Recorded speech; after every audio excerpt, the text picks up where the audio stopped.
Salut à tous, on se retrouve pour l'épisode 1892 du Zap Image. On commence aujourd'hui en ce mercredi 27 juillet avec des anniversaires et tout d'abord c'est l'ancien attaquant de l'équipe de France, mais aussi ancien joueur de l'équipe de Lyon, c'est Sidney Govou, il fête aujourd'hui ses 43 ans, bon anniversaire à lui. Il y a également Marek Hamšík, ancien joueur de Naples depuis quelques temps, il est parti en Chine, continuer sa carrière, donc le joueur slovaque fête aujourd'hui ses 35 ans. Et pour finir c'est l'ancien Marseillais Lorik Sana, un joueur albanais, il fête aujourd'hui ses 39 ans. On va parler maintenant de l'Euro féminin et hier soir c'était la première demi-finale, c'était entre l'équipe hôte, donc le pays organisateur, on va dire l'Angleterre, qui recevait l'équipe suédoise et les Anglaises ont fait qu'une bouchée de cette équipe suédoise avec une grosse victoire des Anglaises 4-0 lors de cette rencontre hier. Regardez les statistiques du match, donc l'Angleterre plus de possession de balle, plus de tirs, 17 tirs, 8 tirs cadrés, 4 buts, donc 50% des frappes cadrées ont fini au fond défilé, alors que la Suède aussi pas mal tiré, 13 tirs, 3 tirs cadrés, aucun but pour l'équipe suédoise. Donc félicitations à l'Angleterre, dommage pour la Suède, n'oubliez pas que la Suède est actuellement la deuxième nation au classement FIFA derrière les États-Unis, donc coup dur on va dire pour cette sélection suédoise, mais les Anglaises n'ont fait qu'une bouchée de cette sélection suédoise avec une grosse victoire 4-0, donc il n'y a rien à dire. L'Angleterre se qualifie pour la finale, une qualification logique et méritée des Anglaises. On va parler de la femme du match, donc en gros la meilleure joueuse de la partie hier. Donc c'est cette joueuse, Beth Mead, donc c'est pas la première fois qu'elle reçoit ce trophée, elle a déjà reçu quelques fois lors de cet Euro féminin, donc félicitations à elle.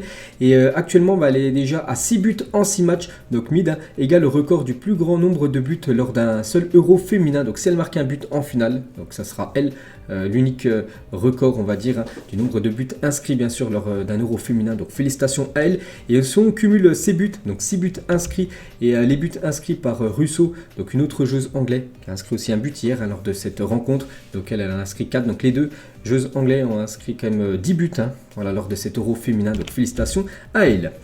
Donc hier il y avait aussi une grosse affluence, plus de 28 624 spectateurs étaient présents.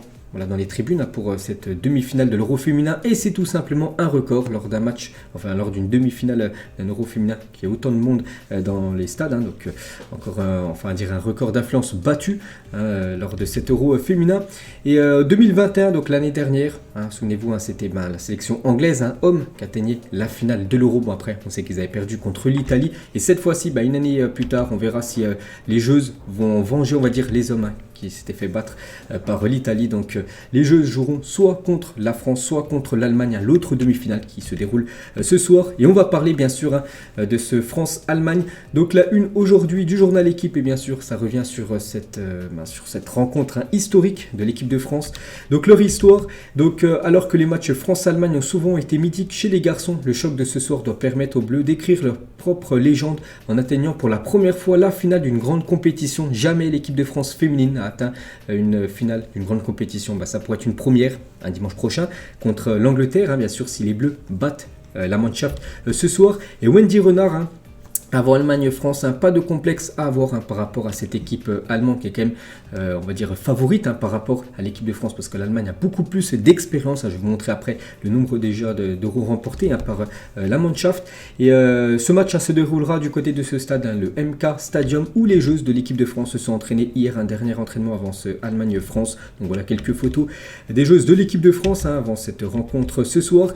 Et regardez tous les vainqueurs de l'Euro féminin, et on peut voir que l'Allemagne a quand même remporté beaucoup de fois la compétition. Donc l'équipe de France n'a jamais remporté l'Euro féminin. Donc en 2017 ça a été les Pays-Bas, et avant ça a été l'Allemagne en 2013, 2009, 2005, 2001, 1997 et 1995. Elles ont remporté 6 fois d'affilée quand même l'Euro féminin. En tout elles ont eu 8 fois, elles ont été 8 fois titrées. Donc bien sûr c'est la nation la plus titrée avec 8 titres. La Norvège 2 titres, la Suède 1 titre et les Pays-Bas 1 titre. Donc que ce soit l'Italie, l'Angleterre, Danemark, Espagne, Finlande, Autriche, France, c'est 0 titre. C'est pour ça que ça pourrait faire un Angleterre, pourquoi pas France en finale. Ce serait peut-être une première pour une de ces deux nations.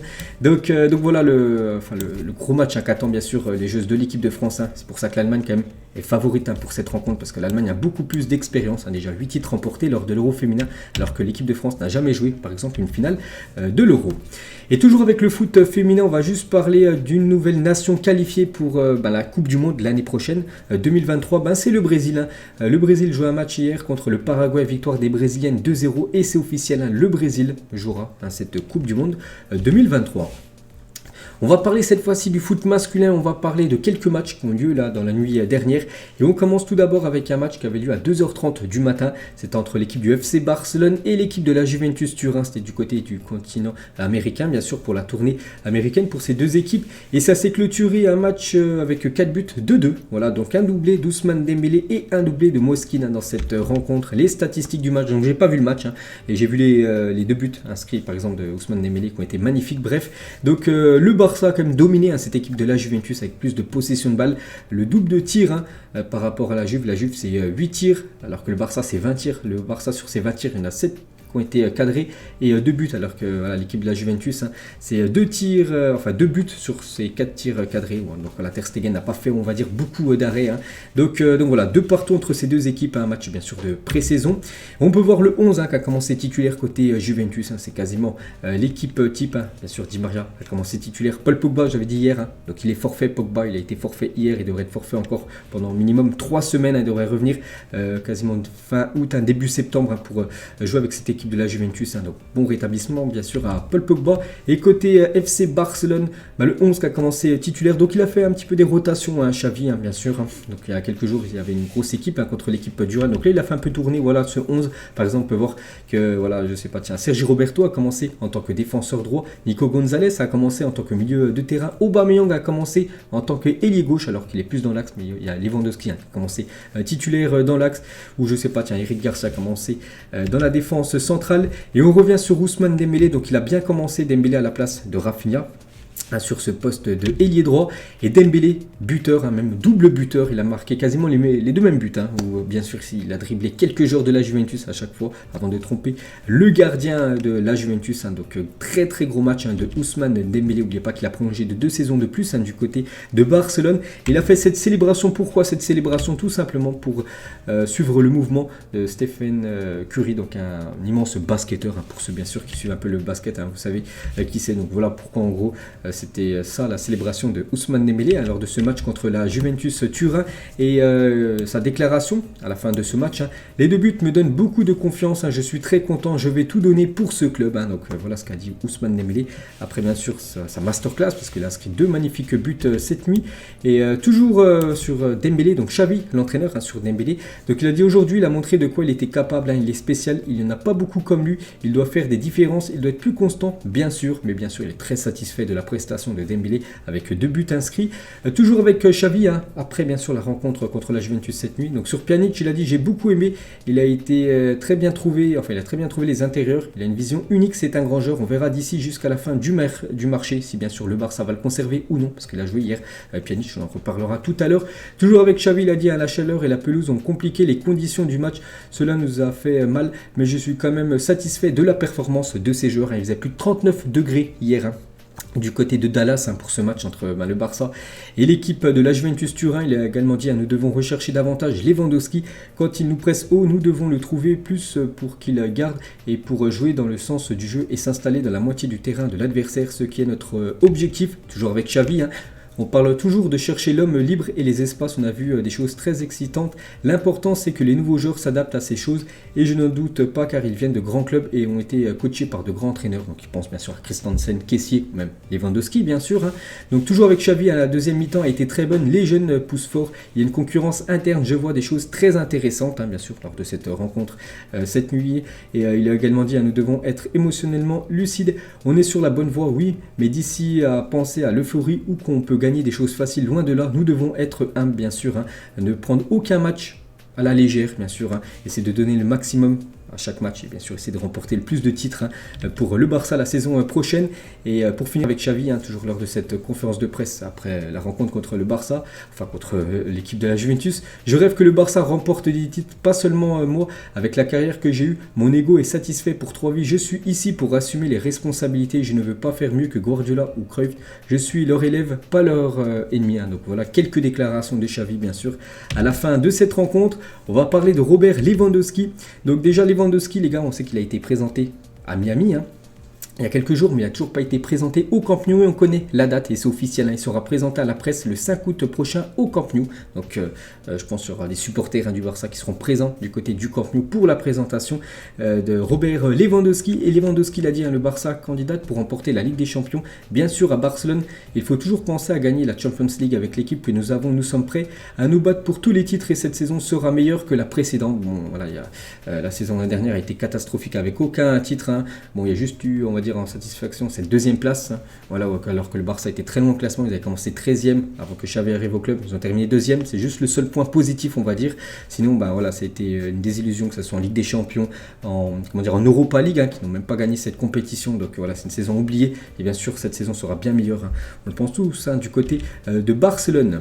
La une aujourd'hui du journal Mundo Deportivo, et en gros il y a un entretien avec Rafinha, on peut voir un texte par exemple, c'est le titre, mon idole est Ronaldinho, bien sûr un ancien joueur du Barça, et toujours avec Rafinha après avoir longtemps essayé de réaliser le rêve d'aller au Barça. Ce que je pouvais faire de mon côté, c'était essayer de m'adapter le plus rapidement possible. Je suis encore en train de m'adapter au style de jeu de l'équipe, bien sûr il essaie de prendre ses marques.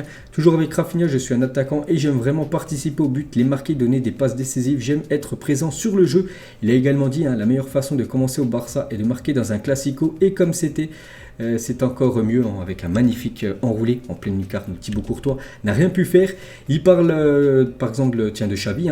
J'aime sa façon de travailler proche des joueurs. Depuis le peu de temps que je suis ici, c'est un coach qui est toujours proche, qui cherche à aider de la meilleure façon possible. Il sait comment traiter le joueur et les besoins qu'il a. Et qu'est-ce qui t'a le plus surpris, par exemple chez Xavi, son nouveau coach, la façon de jouer et de toujours s'entraîner près du but adverse, ce que les attaquants adorent. La façon de presser, toujours chercher le contact avec le ballon et les buts.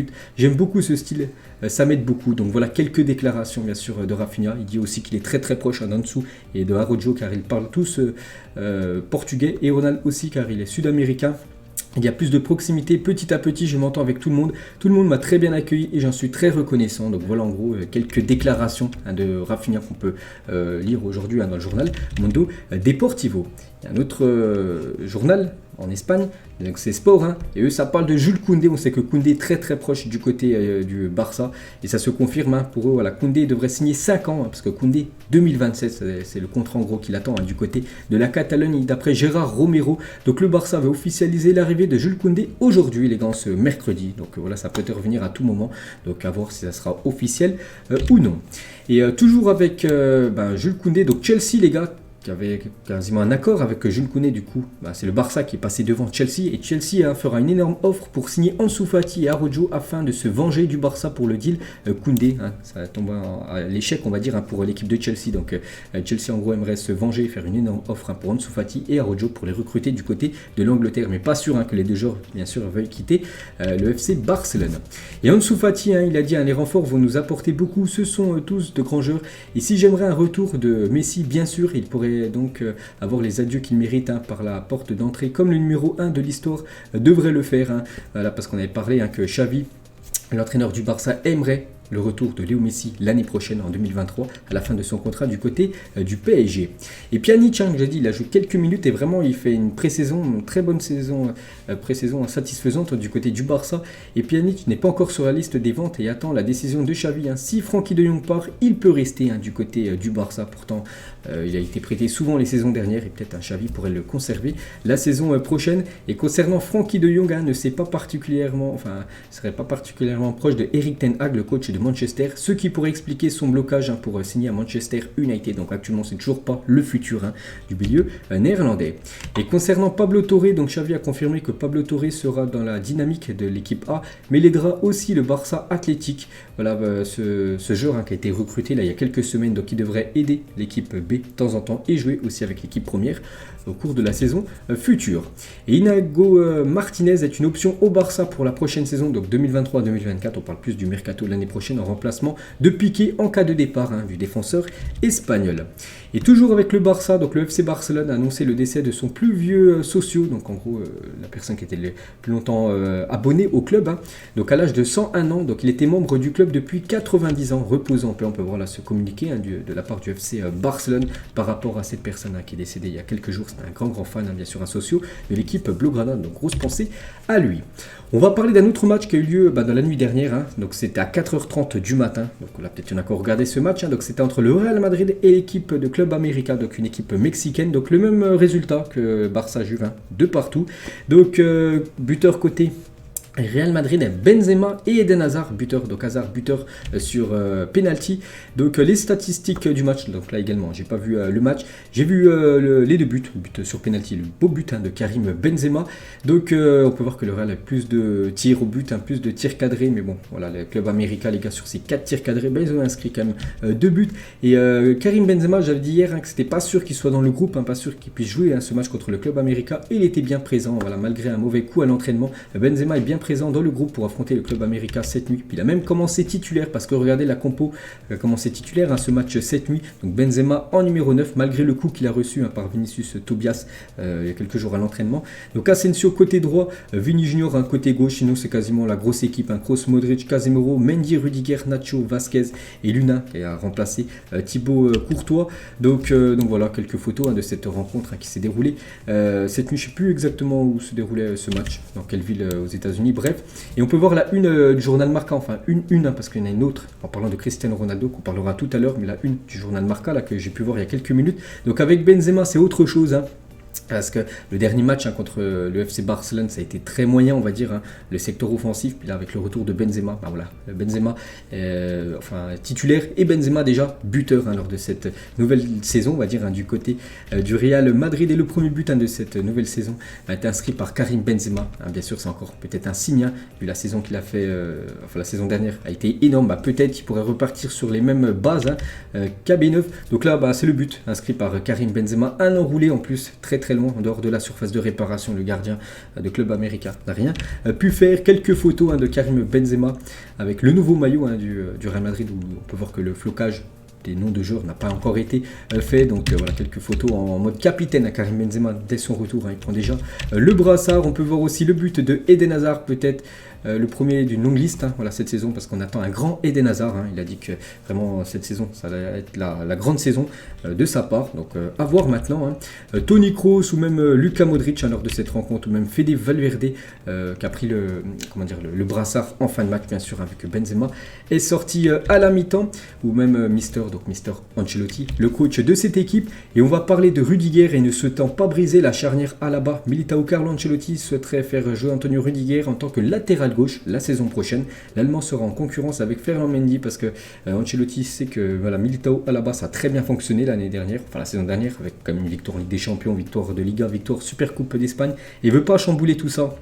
Ouais, il ne veut pas mettre Rudiger à la place de Alaba, et Alaba le déplacer sur le côté gauche. Ça sera plus Rudiger maintenant qui devra gagner sa place sur le côté gauche de la défense. Donc je ne sais pas si c'est une bonne nouvelle hein, pour Rudiger, parce que c'est plus je pense un joueur hein, qui a une préférence hein, pour évoluer dans l'axe de la défense. On va parler cette fois-ci du Paris Saint-Germain les gars. Et le PSG, je l'avais dit hier hein, qu'elle a annoncé une arrivée officielle, et ça a été le cas. Donc Nordi Mukiele quitte l'Allemagne et rejoint le Paris Saint-Germain jusqu'en 2027, contrat de 5 ans pour l'ancien joueur du RB Leipzig. Hein. Il a évolué 4 ans hein, du côté de Leipzig. Donc bonne recrue pour le PSG selon vous, bien sûr. Hein. Donc montant du transfert, c'est aux alentours des 15 millions d'euros, bonus inclus hein, pour le joueur français, donc Mukiele, voilà, 2027. Donc félicitations à lui hein, pour son nouveau club. Donc très fier de rejoindre le PSG aujourd'hui. Merci aux dirigeants de la confiance qui m'est accordée, et merci beaucoup à tous les supporters pour les messages de bienvenue que je reçois depuis longtemps déjà. À très vite sur les terrains. Donc voilà une nouvelle recrue hein, du côté de Paris. Il a également dit hein, je pense que revenir en France est une très bonne chose. Je suis français, ça fait 4 ans que je ne suis plus ici. Je suis très content de revenir. J'ai cet objectif de donner le meilleur de moi-même pour essayer aussi d'être au mondial hein, avec l'équipe de France hein, lors de cette future Coupe du Monde. Il y a une place à prendre en plus en équipe de France hein, sur ce poste de latéral droit ou même piston droit, tout dépend comment on jouera, bien sûr Didier Deschamps. Et du coup le mercato estival 2022-2023 du PSG, donc déjà Nuno Mendes hein, voilà, ça a été une recrue parce qu'elle a été prêtée avec option d'achat. Le PSG a levé son option d'achat, on peut dire voilà, que c'est une recrue officielle du PSG lors de ce mercato. Donc Vitinha recrue, Kitike recrue, Mukiele recrue. Donc on annonce encore Renato et Skriniar avec un petit sablier, donc peut-être ça va se faire ou non, on verra bien sûr dans les prochains jours. Et concernant voilà, ce mercato, on peut voir 2 Français. Et la dernière fois que le PSG avait recruté 2 joueurs français lors d'un même mercato, c'était en 2015 avec Kurzawa et Stambouli, donc un ancien joueur de Montpellier je crois qui arrivait du côté du Paris Saint-Germain. Donc voilà une petite info, le PSG recrute français, donc ça bien sûr c'est une bonne nouvelle vu que Paris c'est quand même la capitale de la France. Et concernant les 2 joueurs avec le sablier, donc Sanchez et Skriniar, donc les dernières infos, donc des nouveaux contacts sont prévus dans les prochaines heures entre le PSG et l'Inter pour les Milan Skriniar. Les Parisiens sont confiants pour que le dossier aille au bout. Donc pour l'instant, on ne sait toujours pas ce que va faire, mais voilà, le PSG veut toujours bien sûr recruter Skriniar. Et concernant Renato Sanchez, il ne reste plus que quelques détails à régler avec Lille pour boucler le transfert. Donc actuellement, il est du côté de l'Espagne en pré-saison avec l'équipe de Lille. Concernant Presnel, Kimpembe aurait pris la décision de rester au Paris Saint-Germain, malgré que Chelsea aimerait le recruter avec l'échec de Koundé. Donc ils avaient mis en priorité Kimpembe, mais lui, les gars, préférait rester du côté de Paris pour cette saison future.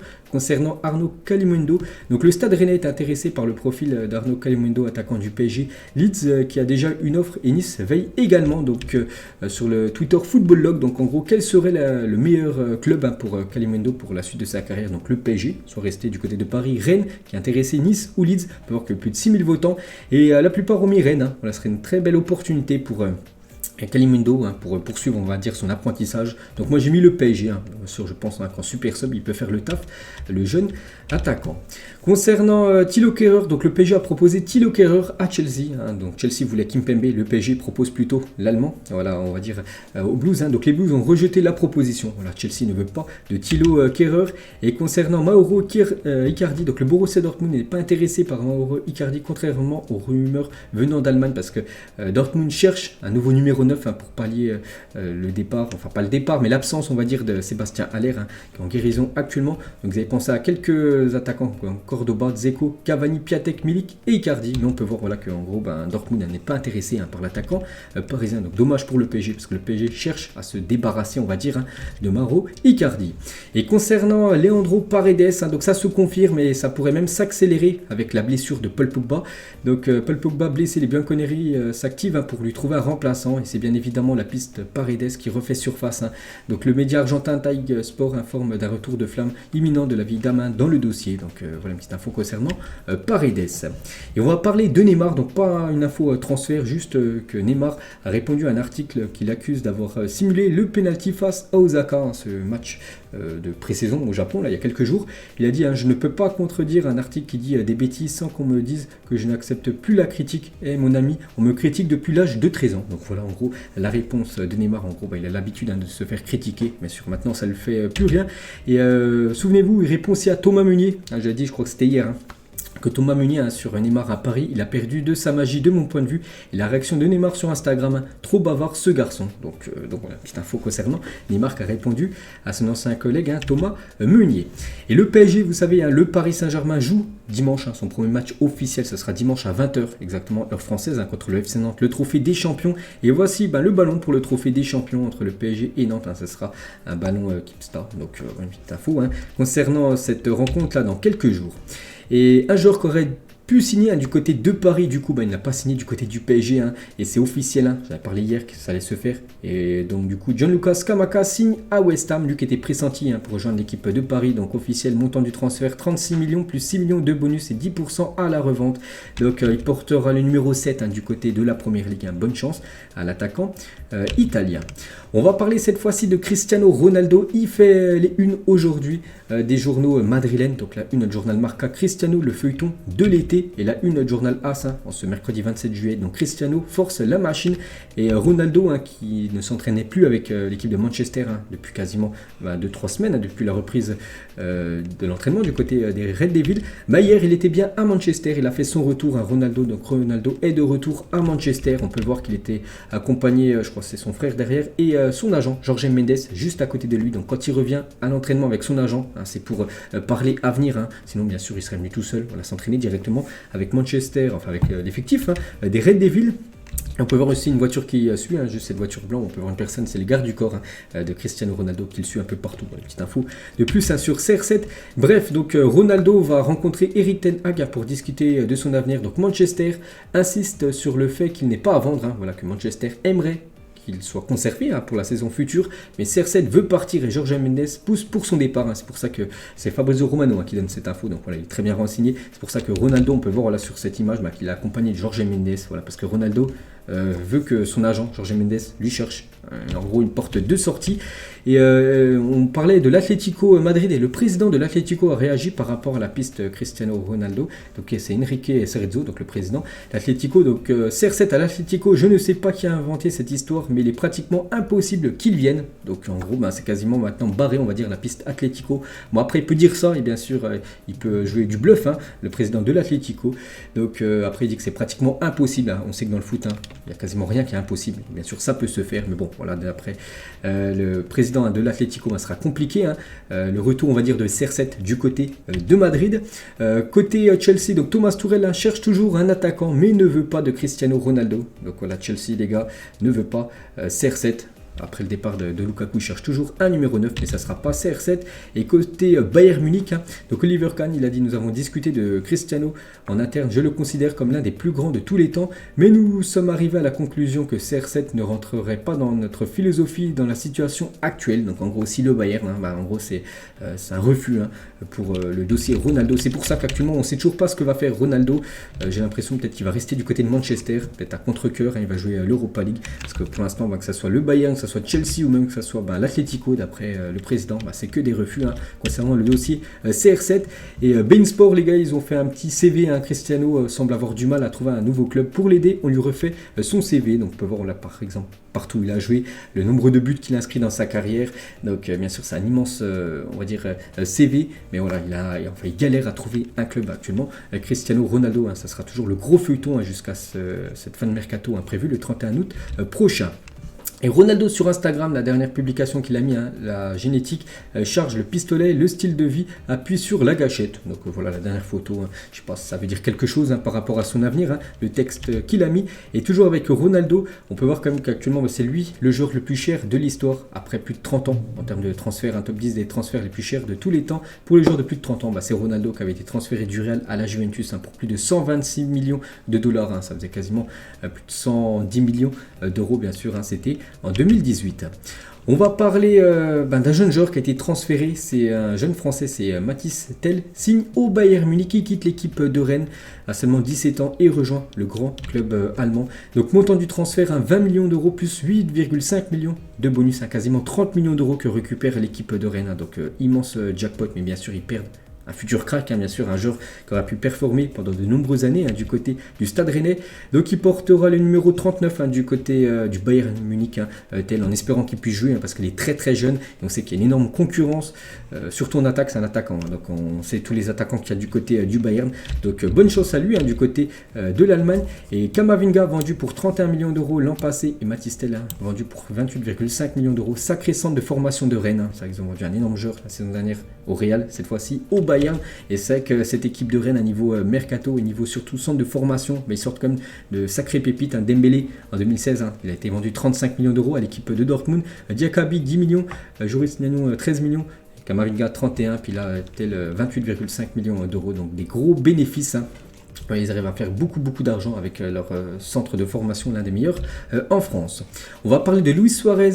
Donc Luis Suarez, il y a un autre qui a signé du côté de Marseille, mais Luis Suarez, l'Uruguayen, et c'est officiel, fait son retour au national en Uruguay. Donc il était sans contrat depuis son départ de l'Atlético Madrid, et il galérait lui aussi à trouver un club, et du coup il fait son retour en Uruguay du côté de National, son club formateur on va dire. Donc une photo voilà, à l'époque quand il était très très jeune, puis maintenant bien sûr, donc ce retour. Donc Suarez, depuis son départ du National, c'était en 2006 qu'il avait quitté l'Uruguay pour venir jouer en Europe. Donc il a passé quasiment plus de 15 ans du côté de l'Europe, du côté de Liverpool, du côté de l'Atlético, du côté du FC Barcelone. Et il a remporté cet immense palmarès. Donc un championnat néerlandais, une coupe des Pays-Bas, une coupe de la Ligue anglaise, 5 fois la Liga, 4 coupes d'Espagne, 2 super coupes d'Espagne, une Ligue des champions, une super coupe de l'UEFA, une coupe du monde des clubs, 436 buts en 695 matchs. Luis Suarez qui fait son retour tout simplement dans son club formateur. Donc bonne chance à lui.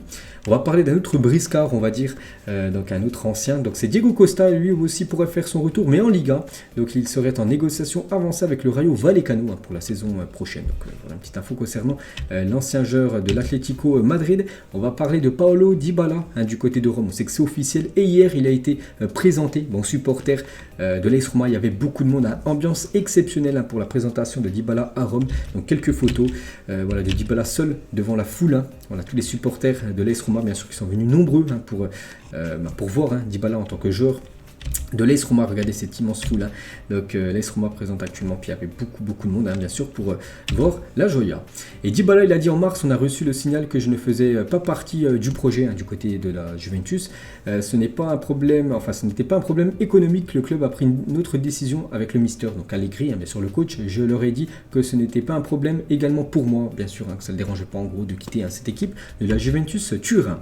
On va parler de l'équipe de Bordeaux et le comité exécutif de la FFF devrait autoriser Bordeaux à évoluer en Ligue 2. Donc voilà, ça c'est une très bonne nouvelle pour l'équipe de Bordeaux. Du coup, Bordeaux ne jouera pas en National 1. Il devrait bien évoluer en Ligue 2 la saison prochaine. C'est pas encore officiel, mais c'est quasiment fait. Parce que le comité exécutif de la FFF a donné un avis favorable aux Girondins de Bordeaux. Et du coup, le président de Villefranche-Beaujolais sur la décision pour Bordeaux. Parce que si Bordeaux descendait en National 1, c'était Villefranche qui montait du coup en Ligue 2.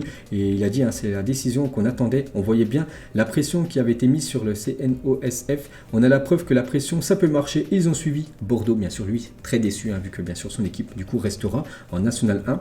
Et Bordeaux, bien sûr, ira en Ligue 2.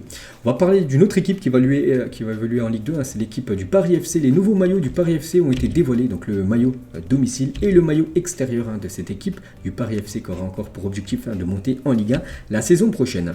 Toujours avec les maillots, donc l'Udinese a dévoilé ce nouveau maillot extérieur pour la saison prochaine. Ce sera un maillot jaune pour cette équipe. Du côté de l'Italie, le maillot domicile, un peu un maillot noir et blanc, un peu comme la Juventus pour cette équipe de Udinese. Le maillot extérieur de Bournemouth, une équipe qui évolue actuellement dans le championnat anglais.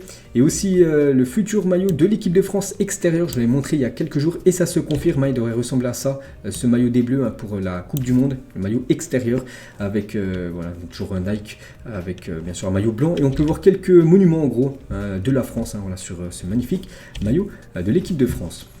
On revient 13 ans jour pour jour en arrière. Le Barça offrait Samuel Eto'o plus 43 millions d'euros à l'Inter contre Zlatan Ibrahimovic. Eto'o aura ainsi remporté la Ligue des Champions 2 saisons de suite avec deux clubs différents. Le plus gros échange de l'histoire du football. L'Inter avait réussi un énorme deal en vendant, on va dire, Zlatan Ibrahimovic. Enfin, c'était plus un échange et récupérait 43 millions d'euros plus Samuel Eto'o. Eto'o, bien sûr, il avait remporté l'année d'après le triplé avec cette équipe de l'Inter Milan. Toujours en ce jour, cette fois-ci en 97, Henrik Larsson, donc un attaquant suédois, signé au Celtic pour la somme de 650 000 livres en provenance de Feyenoord. Donc en tout, il a fait plus de 313 matchs, 242 buts et 8 trophées. Donc il a remporté 5 souliers d'or sur 7 possibles avec les Écossais du côté du Celtic Glasgow, une légende du côté de l'Écosse. Le joueur Larsson, en ce jour, toujours, c'était en 2020 cette fois-ci, Jamie Vardy devenait le plus vieux joueur à remporter le titre de meilleur buteur de Première Ligue, 35 matchs, 23 buts à 33 ans et 198 jours, c'est un record. Par exemple 23 buts, c'est le total par exemple de Salah et Son la saison dernière en Première Ligue, ils ont terminé bien sûr meilleur buteur du championnat anglais. Et 5 joueurs étrangers ont marqué plus de 20 buts lors de leur première saison en PL. Il y a eu Torres, il y a eu Van Nistelrooy, Agüero, Klinsmann et Diego Costa pour voir le nombre de buts inscrits lors de leur première saison du côté de la PL. Donc Nunez et Erling Haaland sont-ils les prochains à inscrire au moins minimum 20 buts lors d'une saison du côté de la Première Ligue lors de leur première saison. Donc on verra ce que ça va donner dans les prochains mois. On va parler de Sadio Mané, l'entraîneur du Bayern. Nagelsmann a offert à Sadio Mané un très grand gâteau pour le féliciter d'avoir été sacré joueur africain de l'année, ce ballon d'or africain qu'il a remporté il y a quelques jours. Donc il est revenu du côté de l'effectif de Munich. On peut voir qu'il a eu un sacré cadeau, le joueur sénégalais. Donc Hulk a débuté un match il y a quelques jours face à Flamengo en faisant 97 kg sur la balance et a terminé la rencontre en affichant 91 kg. Le joueur a perdu 6 kg de sueur, a eu beaucoup de difficultés au contrôle antidopage car il ne pouvait plus uriner. Et c'est quand même incroyable, il a perdu quand même 6 kg lors d'un match de sueur, le joueur Hulk qui évolue actuellement du côté du championnat brésilien.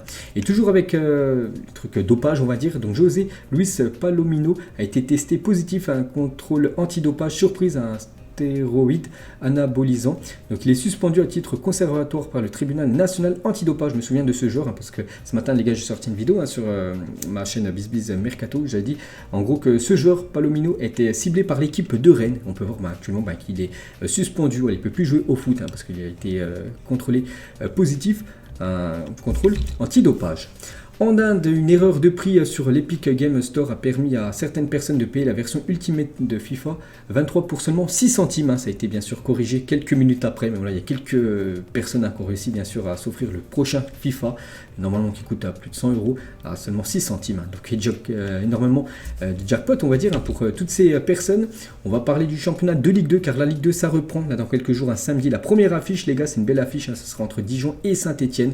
Donc voilà les gars, c'est samedi à 15h la première affiche, après le multiplex ça sera comme d'habitude le samedi à 19h.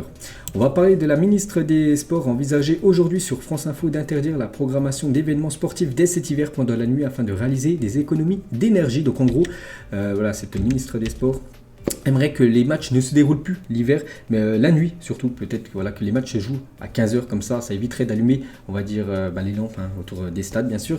Et donc c'est à dire par exemple, un classico français entre Marseille et le Paris Saint-Germain se jouerait peut-être un dimanche à 3h. Donc j'espère que ça se fera pas. Donc après voilà, c'est pour on va dire faire des économies d'énergie. Donc pour l'instant c'est seulement des rumeurs.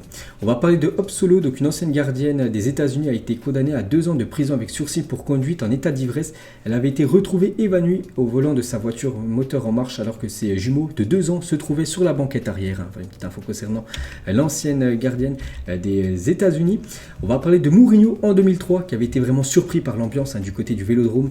Donc en 2003, j'entraîne Porto et on affronte Marseille en Ligue des Champions. Ce soir-là, Drogba a marqué et a célébré son but comme si c'était son dernier. L'ambiance du stade Vélodrome est devenue folle. Le bruit était assourdissant du côté du Vélodrome, l'une des plus belles ambiances au monde. On va parler d'un ancien joueur de l'OM qui a bien sûr marqué aussi pas mal de buts du côté du Vélodrome. C'est Gignac, maintenant joueur des Tigres au Mexique, et déjà 3 buts en 5 matchs de championnat pour André-Pierre Gignac, bientôt 37 ans et toujours l'agnac pour l'ancien joueur du TFC. Et on finit les gars cet épisode aujourd'hui avec une question très simple. Tu préfères prendre on va dire la pilule rouge ou la pilule bleue? Donc la pilule rouge, c'est être remplaçant à Manchester City, un top club, mais tu n'es pas un titulaire, tu rentres de temps en temps en cours de match pour aider tes coéquipiers, ou tu préfères être un joueur important d'une équipe, par exemple être titulaire à Everton. Donc chacun son point de vue. Donc moi je préférais quand même être titulaire à Everton, avoir du temps de jeu, qu'être remplaçant dans un top club européen. Donc voilà les gars ce qu'il y avait à dire aujourd'hui. J'espère que ça vous a plu. On se retrouve demain pour le prochain numéro. Ciao à tous.